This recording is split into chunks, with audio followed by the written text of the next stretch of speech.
วิตในวัยเด็กก็เหมือนคุณพ่อเป็นนักร้องอะไรเงี้ยค่ะก็ได้ซึมซับเวลาอยู่ด้วยกันกับคุณพ่อก็ร้องเพลงซ้อมเพลงด้วยกันอะไรเงี้ยก็เป็นลูกทุ่งหมอลำในยุคนั้นเราก็จะได้ฟังเพลงเหล่านี้ซ้ำๆคือก็ทำเหมือนทำตามที่คุณพ่อบอกก็ผลักดันก็ซ้อมหนักฝึกลูกคอฝึกเอื้อนฝึกอะไรอย่างเงี้ยแต่ยังไม่ได้รู้สึกว่าเฮ้ยอยากเป็นนักร้องหรืออะไรพอเขาฝึกให้เราแล้วมันเหมือนเรามานะเราเสียงดีเรารู้สึกอยากจะทำมันพอเสียงแบบเหมือนเวลาเราร้องเราเอื้อนแล้วมันเหมือนถูกใจเขา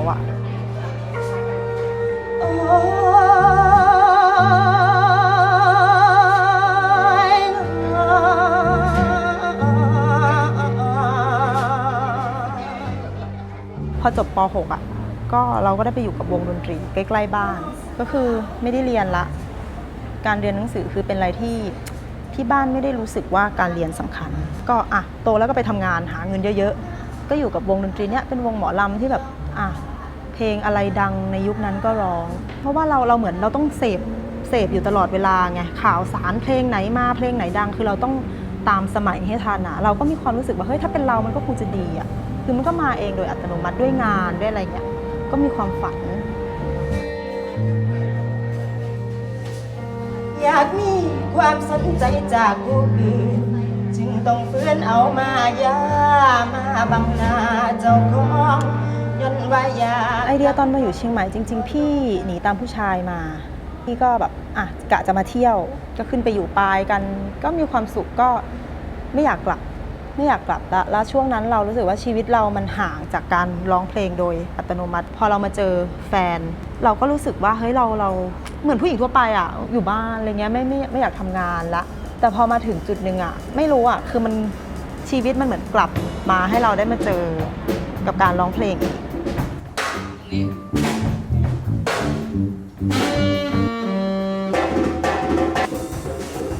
คือไม่รู้อะไรเลยเกี่ยวกับดนตรีอย่างอื่นนอกจากหมอลำแต่ว่าหมอลำเนี่ยไม่น่าเชื่อหมอลำพาเราไปหลายๆที่มากอย่างตอนแรกเลยคือที่รู้จักกับที่บาร์แจ๊สก็คือนวดเกตเนี่ยมีเพื่อนแนะนำให้รู้จักนักดนตรีผิวสีบอกเนี่ยคนนี้ร้องหมอลำแล้วเราก็ไม่เชื่อว่าหมอลำจะทำให้เขาแบบใช่สนใจเราก็บอกยูร้องหมอลำได้จริงเหรอ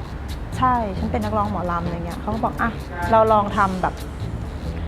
โปรแกรมทดลองอะไรกันไหมเกี่ยวกับด้านดนตรีอะไรก็แล้วแต่ที่เข้ามาเราก็จะร้องเป็นหมอลำออกไปเราไม่รู้การนับจังหวะหรืออะไรด้วยซ้ำคือเราโชคดีอย่างเราอย่างเพลงบลูมาเราก็ได้ cover มันคือเป็นการเรียนรู้จากตรงนี้มากกว่าของพี่แล้วก็มีดนตรีแอฟริกันที่เข้ามาในหูหลังจากนั้นเป็นแอฟโรบีทอะไรเงี้ยจนตอนนี้มันทำให้เราคือตอนนี้ก็ยังไม่ได้รู้อะไรทุกอย่างตอนนี้มันเหมือนอยู่ในขั้นตอนของการเฮ้ยมันน่าตื่นเต้นพอเราเข้าไปเรื่อยๆแล้วมันน่าตื่นเต้นเรายังมีอะไรให้เราค้นหาอีกเยอะซึ่งด้วยบีทของแอฟโรบีทมันจะคล้ายๆกับความสนุกเฮฮาของอีสานที่จะรู้สึกว่าเฮ้ยทำไมมันเหมือนเพลงบ้านเราเลยอยากทำลองทำ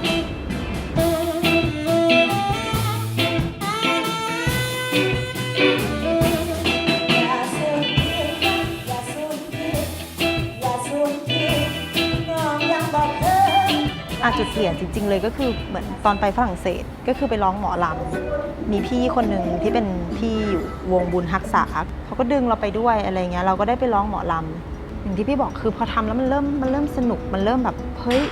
หมอลำมีคนสนใจมากขนาดนี้เหรอตรงนั้นมันเป็นประกายให้เรารู้สึกว่าเฮ้ยเราอยากทำเพลงแต่เราก็ไม่ได้มีความรู้สึกว่าจะทำแจ๊สจะทำบลูหรืออะไรเราจะทำหมอลำแล้วก็จะมีคนที่ทำไมทำเพื่ออะไรก็มีเราก็เริ่มเขียนเพลงแต่งเพลงอะไรอย่างเงี้ยกลับมาก็มาค้นหานักดนตรีที่มีแนวทางเดียวกันว่าเฮ้ยอยากทำเพลงหมอลำทำไหมอะไรเงี้ยก็โชคดีที่ไปเจอน้องชายคนหนึ่งชื่อคุณก้องสาธุการที่ทำพาร์คกีตาร์แรกๆเลยมาด้วยกันอะไรเงี้ยมีใครในที่นี้เคยโดนดูถูกบ้างไหมคะรัศมีก็เคยค่ะกำแพงแห่งการแบ่งชนชั้นครั้งแรกที่ไปเจอมาแล้วรู้สึก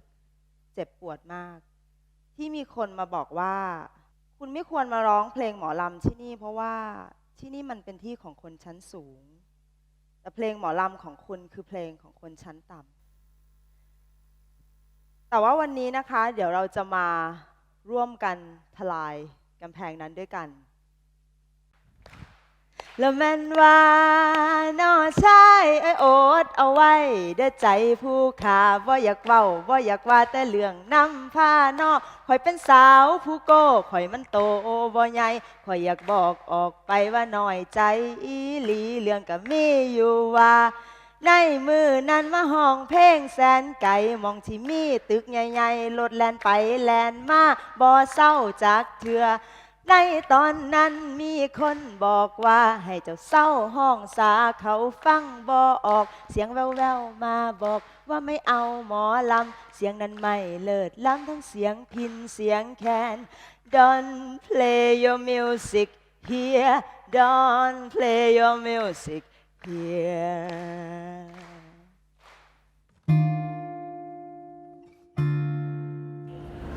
คือตอนแรกเลยมานั่งคิดพอเริ่มทำอัลบั้มก็นั่งคิดว่าเราจะใช้คำอะไรดีคำว่าหมอลำเหรอหมอลำก็ไม่เหมาะกับเรามั้งเพราะว่าพ่อพี่เนี่ยจะเป็นจะเรียงเป็นเขมรมาเลยอะไรเงี้ยแล้วก็เลยถ้าเป็นอีสานมันน่าจะโอเคมากกว่าแล้วก็ใช้คำว่าโซไม่ได้เป็นเกี่ยวกับแนวเพลงแต่เป็นก็คือเป็นคำว่าจิตวิญญาณโซมาจากจิตวิญญาณความเป็นอีสานใช้จิตวิญญาณของอีสานมาเล่าตอนแรกก็ไม่รู้นะเขาเป็นคนอีสานหรือว่าอะไรแบบนั้นนะแต่ว่าเขาก็จะมีวิธีการเขาเรียกอะไรเอื้อนเหรอเนื้อเสียงของเขาวิธี articulation ของเขามีวิธีร้องของเขาเลยที่ค่อนข้างโดดเด่นนะชัดเลยว่าไม่ได้ร้องตามปกติก็เขาก็มีความมั่นใจในตัวเองใช่ไหมประสบการณ์จากการได้ร่วมงานกับศิลปินที่หลากหลายใช่ไหมครับมันคงถึงเวลาแล้วนะที่เราจะต้องสื่อสารความรู้สึกของเขาจริงๆทัศนะของเขาที่มีต่อโลกคืออัลบั้มแรกจะเป็นอะคูสติกนะครับเป็นเล่นกับกีตาร์ร้องกับกีตาร์โปร่งแต่รู้สึกว่ามีแบบเขาเรียกอะไรวิญญาณออกมาจากเหมือนเสียงร้องของเขาครับทำให้พอเขาออก EP แรกออกมาอัลบั้มแรกออกมาก็รางวัลต่างๆก็เป็นของเขากวาดเยอะมากครับก็ทำให้เหมือนกับว่าเป็นที่รู้จักในเวลารวดเร็วมาก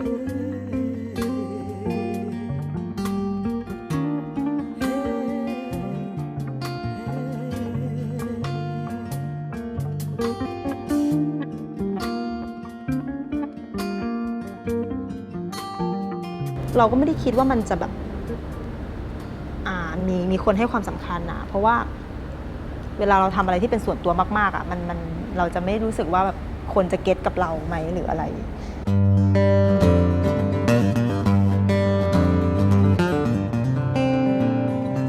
ในส่วนตัวพี่ก็ร้องในแบบของพี่ร้องในสิ่งที่อยากทำเป็นตัวตนของเราจริงๆอย่างเป็นถ้าไปอีสานนี่เราจะเจอกลุ่มเด็กคนรุ่นใหม่แล้วตกใจมากคือเขาร้องเพลงของรัศมีได้แบบคือแฟนๆเนาะพวกเด็กๆผู้หญิงเขาก็จะเรียกว่าคุณแม่มาอะไรเงี้ยนะก็คงคิดว่าเนื้อหาของเพลงคงจะมีอิทธิพลต่อคนรุ่นใหม่หรือว่าคนแบบเป็นผู้หญิงอะไรเงี้ยเนาะเพราะว่าถ้าเราฟังเพลงเขาเนี่ยเหมือนจะเป็นตัวแทนของผู้หญิงคนอีสานของคนไทยอะไรเงี้ยสะท้อนออกมาได้ค่อนข้างเยอะ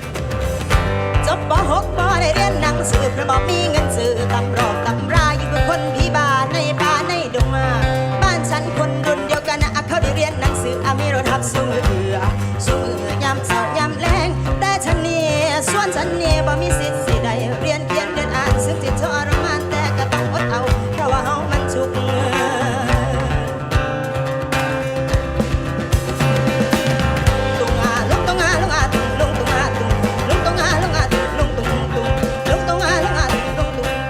อีสานโซรัศมีอีสานโซเป็นแนวเพลงที่พี่ไม่เคยฟังมาก่อนแล้วพี่เหมือนว่ารอคอยทุกเรื่องทุกเพลงมันก็จะมีสตอรี่ของมันเนาะอย่างเพลงที่รีเฟกความเป็นอีสานได้ดีสุดก็คือเพลงสำหรับเราคือเพลงเด็กหญิงที่เล่าเกี่ยวกับโอกาสทางการศึกษาที่ไม่เท่าเทียมเนาะแล้วภาพที่มันเล่าเราเห็นมาตั้งแต่เป็นเด็กบอกว่าเนี่ย เด็กผู้หญิง2 คนไม่ได้ไปโรงเรียน แล้วก็สิ่งที่เด็กผู้หญิง2 คนนี้กลัวก็คือรถโรงเรียนหาบน้ำอยู่ ก็ต้องวิ่งหลบแบบว่าอายเพื่อนที่อยู่ในรถโรงเรียนเนี่ยเราเก็ตชีวิตของเขาเก็ตในที่นี่หมายความว่าไม่ได้ดราม่าอะไรคือไม่ได้ไปคือฉันรู้ว่าเนี่ยมันก็เป็นชีวิต โอ้ยน้อบ่มีหยังดอกลาอยากสิบอกเจ้าว่าเจ้าเป็นดอกไม้งา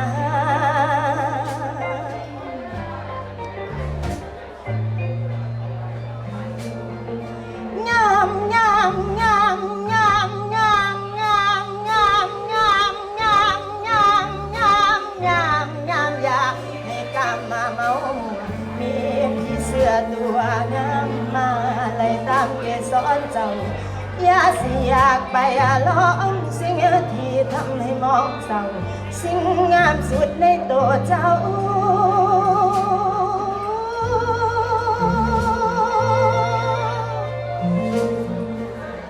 สิ่งงามสุดในตัวเจ้า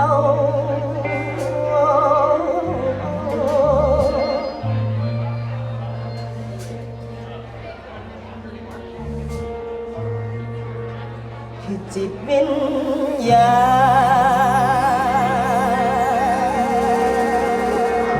ณ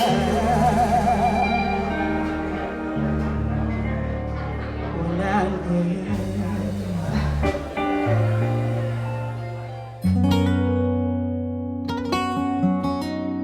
ไอ้ครั้งนี้ที่มันเห็นความแตกต่างได้ชัดเนี่ยก็คือเวลาเราทำงานเนี่ยเราทัวร์นะเราทัวร์รอบมันเกิดปรากฏการณ์บางอย่างสำหรับตัวเรานะเราว่ารัศมีได้ทำลายกำแพงอะไรบางอย่างทำลายกำแพงของขอบเขตของสไตล์ของเพลงเนี่ยรัศมีทำลายไปเรียบร้อยแล้วก็รัศมีได้ทำลายความเป็นกลุ่มคนฟังอ่ะดังนั้นเราเห็นแฟนเพลงของรัศมีเนี่ยตั้งแต่วินมอเตอร์ไซค์แม่บ้านจนถึงไฮโซชาวต่างชาติอะไรเงี้ย คือเราว่าพอเราเรียนอะไรที่มันเป็นอย่างเงี้ยมาก่อนอะแล้วตอนหลังเรามาเริ่มร้องแบบแจ๊สร้องป๊อปร้องอะไรอะเราก็ยังติดสิ่งเหล่านี้มาอยู่ แต่บางคนเขาก็อย่างคนที่เขาแบบเฮ้ยสั่นมันเป็นเสียงหมอลำมันคือเขาจะกำหนดอะแต่เราไม่ได้กำหนดไงเราก็แบบก็ช่างมันก็เป็นเสน่ห์ก็เป็นหมอลำก็แล้วไงแล้วทำไม ผมอยากจะใช้คำว่าดนตรีในความทรงจำของเขามากกว่า ไม่รู้ว่าจะใช้คำไหนดีนะถ้ารากเหง้านี่มันบางทีเราก็จินตนาการไม่ออกอะพอมันมาประยุกต์เอามารวมกันเนี่ยมันก็สร้างความทรงจำใหม่ขึ้นมา ความทรงจำใหม่เนี่ยมันก็ทำให้เชื่อมคนเข้าไว้ด้วยกันด้วยมันไม่ใช่แค่เรื่องของดนตรีอะ แป้งเป็นคำตอบที่ดีมากสำหรับนักดนตรีไทยนะครับแต่จริงๆ แป้งร้องภาษาอีสานมีภาษาเขมรแต่ฝรั่งร้องไห้ฝรั่งเต้นอยู่หน้าเวที เราก็จะเห็นว่าจริงๆขีดจำกัดด้านภาษาน่าจะไม่ใช่ แต่ว่ามันอยู่ที่เราสื่อสารออกไปยังไง เรารู้สึกว่าภาษามันไม่ได้เป็นตัวกำหนดว่าจะให้คนฟังดนตรีหรือไม่ฟังอะคืออย่างเราร้องหมอลำออกไป คนก็ยังสนุกสนานกับมันทั้งที่เขาไม่ได้รู้ว่ามันหมายความว่าอะไร แต่พอคนรู้สึกมันตรงกันอะคนก็เอนจอยเหมือนกัน จริงๆในหลายอัลบั้มเนาะก็จะมีความหลากหลายนะแต่เรารู้สึกว่ามันมีความจริงอยู่สิ่งที่เขาทำไปมันไม่ได้มาจากความพยายามที่จะเป็นอย่างอื่นเลย เราคิดว่าเขาเป็นคนที่มาเปลี่ยนโฉมหน้าเพลงหมอลำคนหนึ่งเลยสำหรับเรานะ This is Rasmi Band. We are from Thailand, and today we going to play some traditional Molam music. แล้วก็เพลงเขาอะต่อไปจากเนี้ยยังไงก็จะมีคนฟัง อินเตอร์ก็คือเล่นที่ไหนก็ได้ ในโลกใบนี้ครับอย่างที่บอกไม่ได้มีขีดจำกัดเรื่องเชื้อชาติหรือภาษา คือดนตรีของรัศมีเนี่ยสามารถไปได้ทุกที่สามารถไปเล่นได้ทุกที่ผมเชื่ออย่างนั้น เท่สิใช่ไหมผมว่าเท่มากเลยแล้วก็เต็มไปด้วยแบบพลังความกล้าหาญมันไม่ใช่แค่ความฝันอย่างเดียวอะมันเป็นทั้งความหวังแล้วก็มันเป็นทั้งแล้วมันต่อยอดกันอะทุกคนดีใจนะที่ได้มาเจอแป้งทุกคนดีใจที่ได้ฟังเพลงของเขานะครับ ทุกคนอยากจะรู้สึกเหมือนเขาอันนี้ผมไม่แน่ใจนะแต่ผมอยากจะรู้สึกเหมือนเขาว่าเฮ้ยเราอยากจะรู้สึกเต็มเปี่ยมแบบนั้นบ้างหรือความเต็มเปี่ยมเนี่ยอาจจะไม่ได้ไปร้องเพลงแบบเขานะแต่อยากจะกลับไปทำบางสิ่งบางอย่าง จะสร้างความรู้สึกที่เต็มเปี่ยมให้กับชีวิตอะอยากให้ขนมันลุกบ้างอะ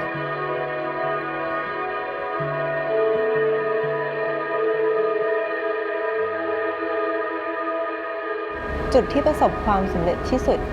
สำหรับพี่คือสิ่งที่เราได้ทำก็คือสำเร็จแล้วไม่จำเป็นต้องมีคนฟังหรือมีคนชอบหรืออะไร แค่ทำก็สำเร็จแล้วสำหรับพี่แค่นั้น I love you, love